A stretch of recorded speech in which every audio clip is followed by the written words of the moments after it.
Uma coisa que eu sempre tive curiosidade foi entender o porquê que alguns países dão errado e alguns países dão certo. Por que algumas economias têm tanto dinheiro enquanto outras não têm? Por que existem países onde tem gente passando fome e tem gente ficando bilionário? Bom, acho que o livro As 6 Lições de Mises me ajudou a entender um pouquinho disso. Ele é um livro que fala muito sobre liberdade econômica, liberdade individual, liberdade social e como economias crescem e como economias vão à falência. Por óbvio, o livro é baseado em 6 lições de Mises. A primeira trata basicamente do capitalismo, a segunda trata do socialismo, depois a gente fala um pouco sobre intervencionismo estatal, inflação, investimento estrangeiro e depois política e ideias. Eu separei aqui alguns trechos do livro, vou comentar um pouquinho sobre cada um deles e me fizeram entender um pouquinho melhor daquela minha curiosidade. Bom, na primeira lição, o Mises explica o que é capitalismo. E para ele, capitalismo é basicamente um sistema baseado na concorrência no livre mercado, onde as empresas disputam espaço entre si para ganhar a economia e para ganhar o mercado que elas desejam conquistar. Então, isso é basicamente empreender e empreender pensando em conquistar clientes. E daí vem o primeiro trecho que chamou bastante a minha atenção e fez eu me conectar um pouco mais com o livro. Ele fala aqui na página 38, empresas servem aos clientes e não ao Estado, aí já fazendo basicamente um paralelo do que eu entendi e do que esse trecho quer dizer. Ele diz aqui, nas grandes lojas dos Estados Unidos, ouvimos o slogan, o cliente sempre tem razão.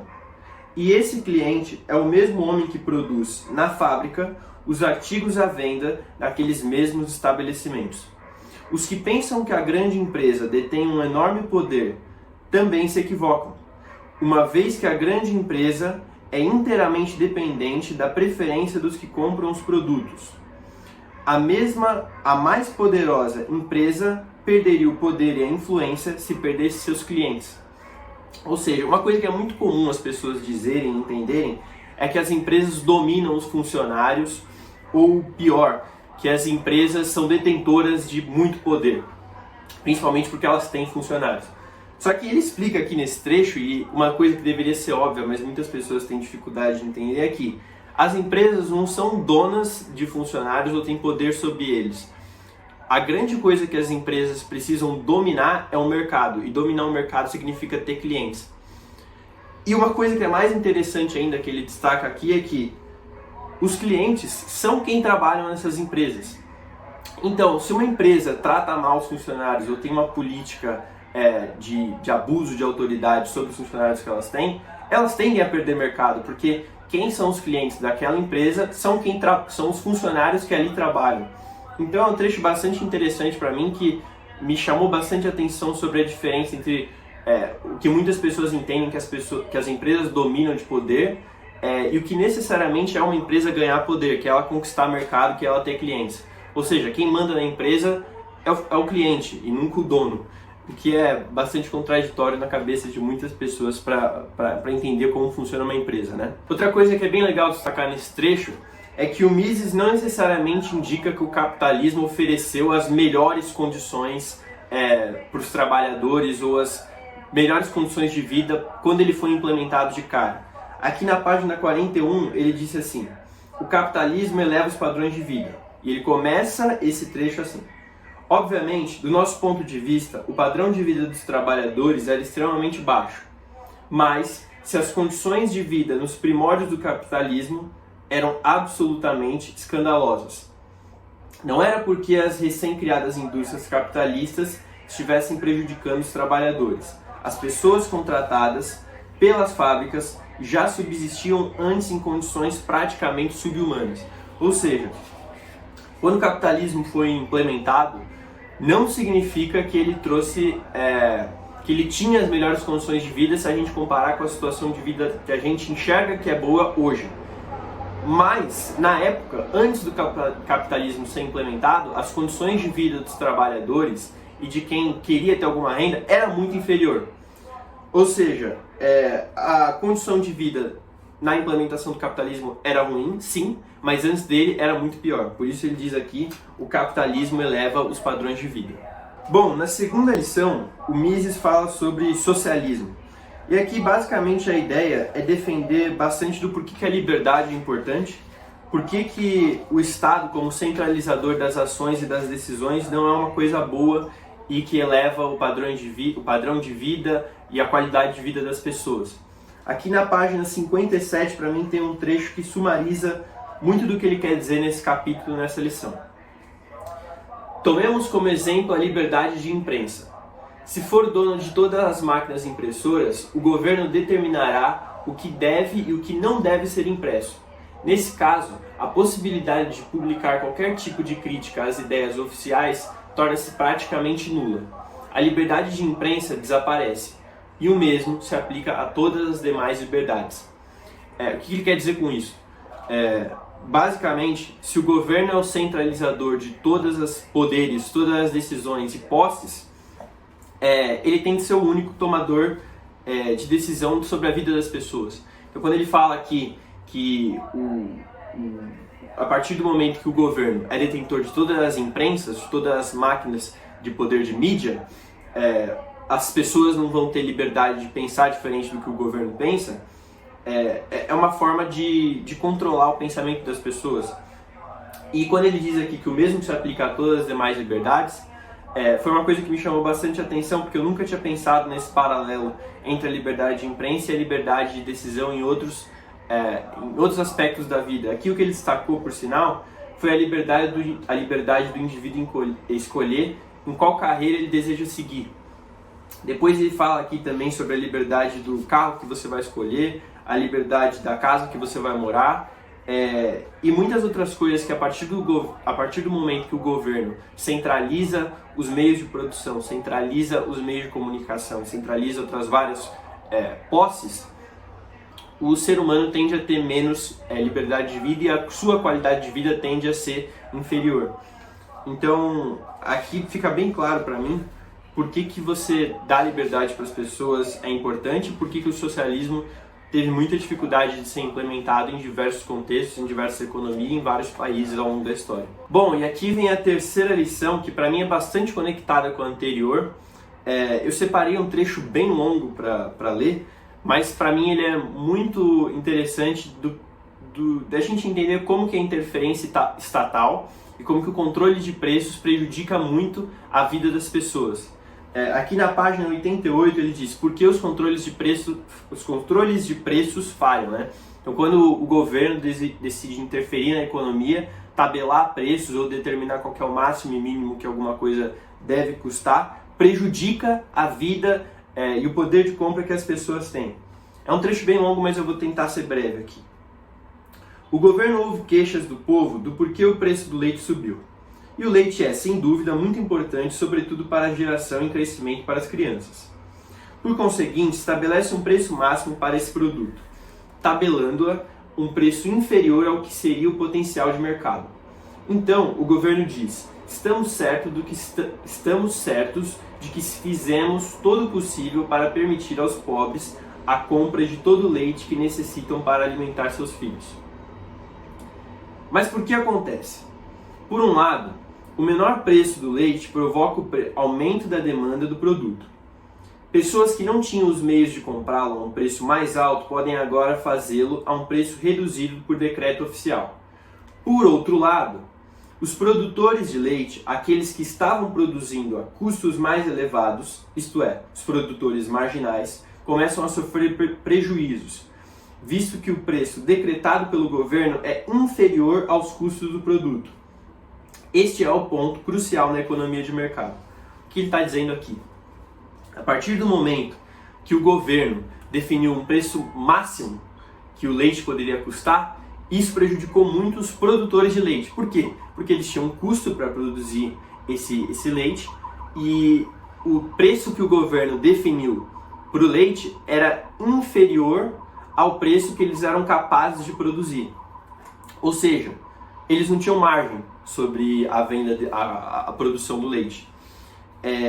E aí o que aconteceu é que eles não conseguiam produzir nesse preço e ninguém conseguia comprar.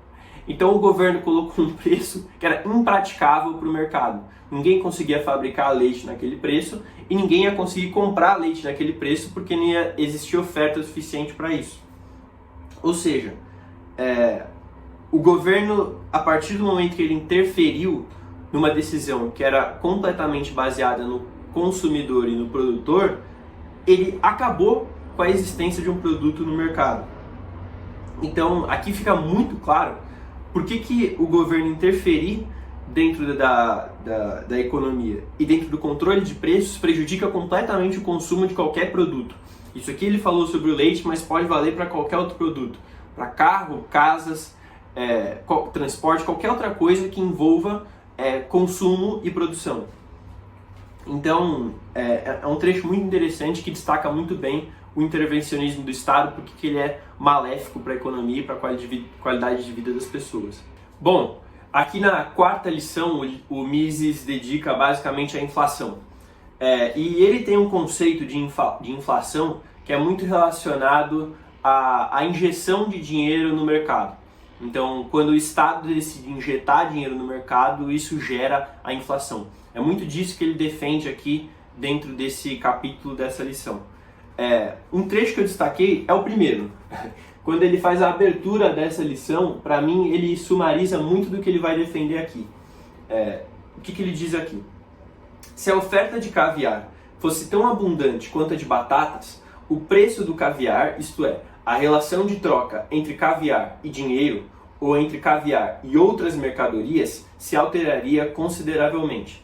Ou seja, a relação entre oferta e demanda de um produto é o que vai ditar o preço que ele tem.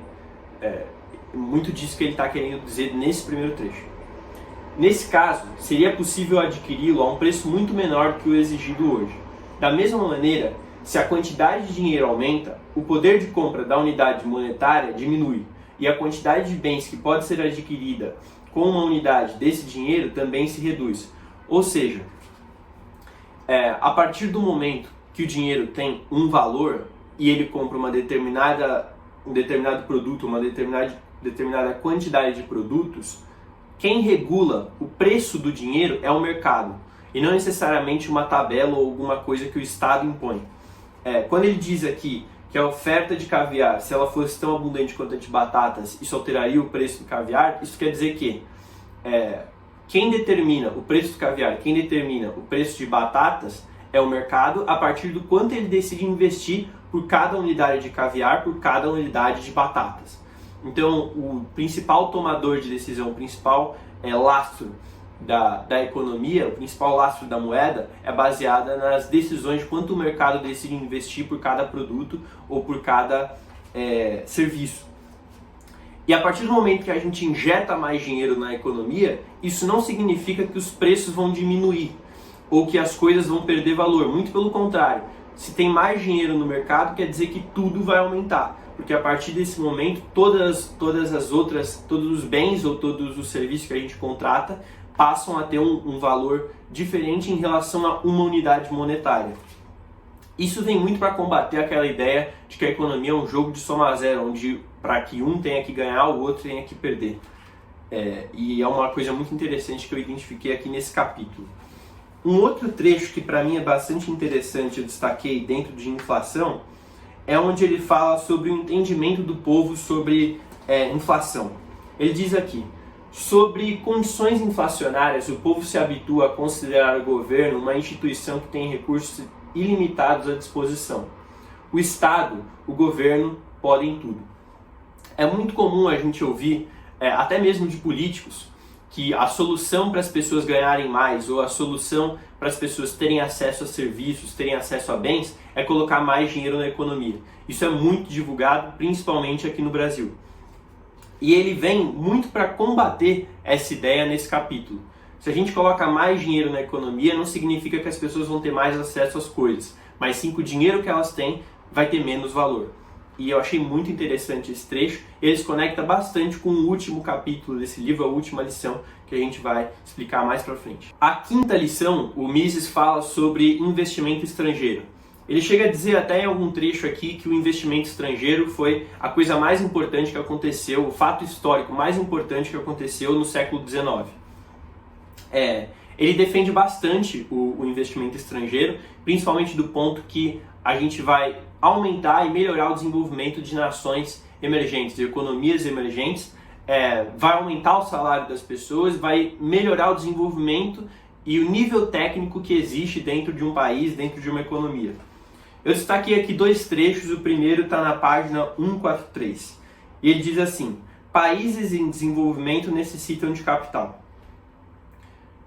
Uma única coisa falta para tornar os países em desenvolvimento tão prósperos quanto os Estados Unidos: capital. No entanto, é imprescindível que haja liberdade para empregá-lo sob a disciplina do mercado, não sob a do governo. É preciso que essas nações acumulem capital interno e viabilizem o ingresso do capital estrangeiro.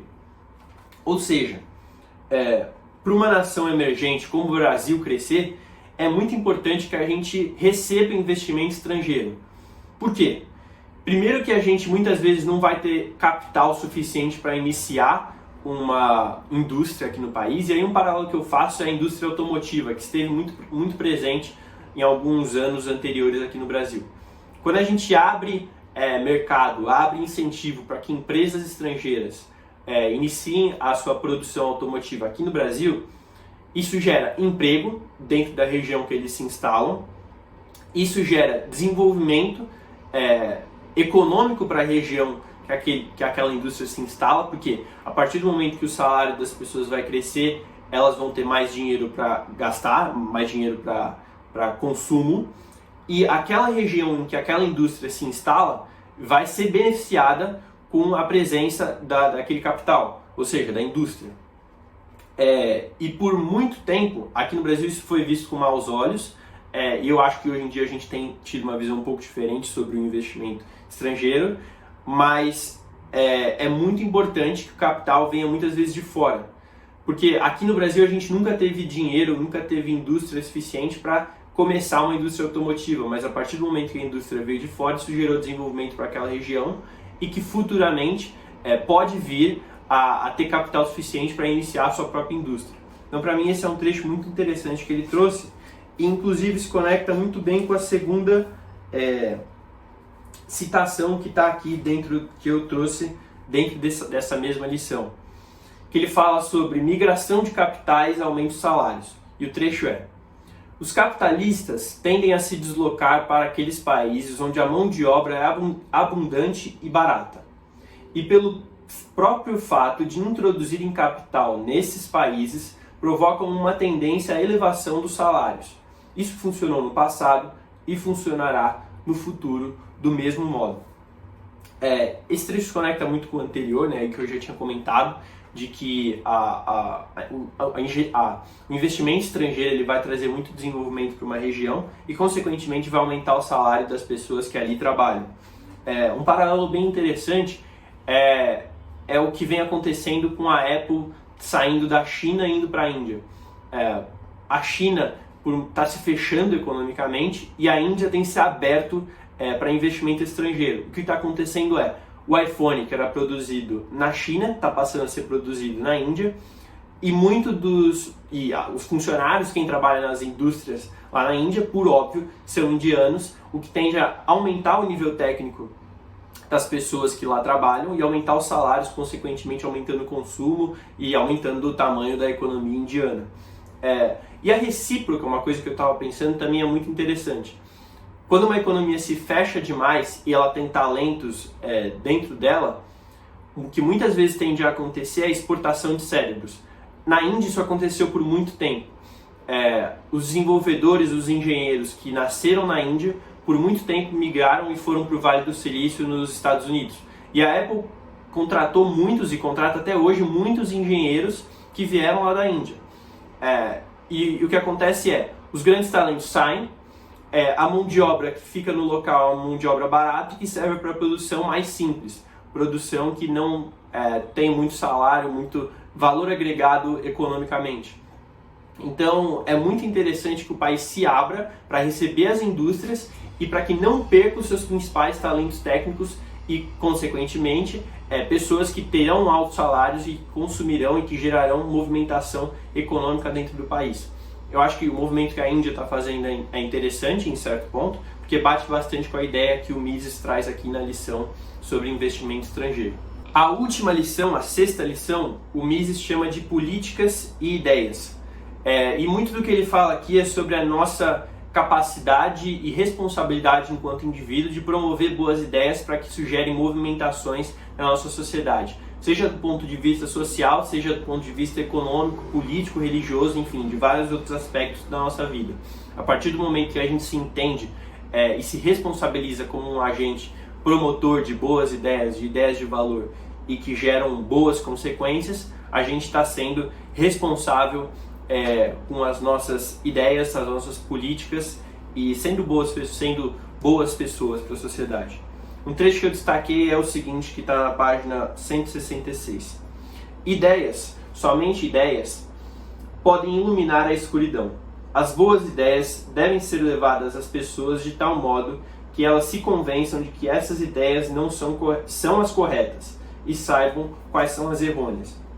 Ou seja, a partir do momento que a gente lê esse livro, entende o que é uma boa prática, o que é uma boa decisão para um país tomar, o que é uma boa visão de mundo, a gente tem que se responsabilizar como promotores delas, para que as pessoas entendam o que é o certo e o que é errado, e aí entrando no contexto do IFL, ser um bom líder.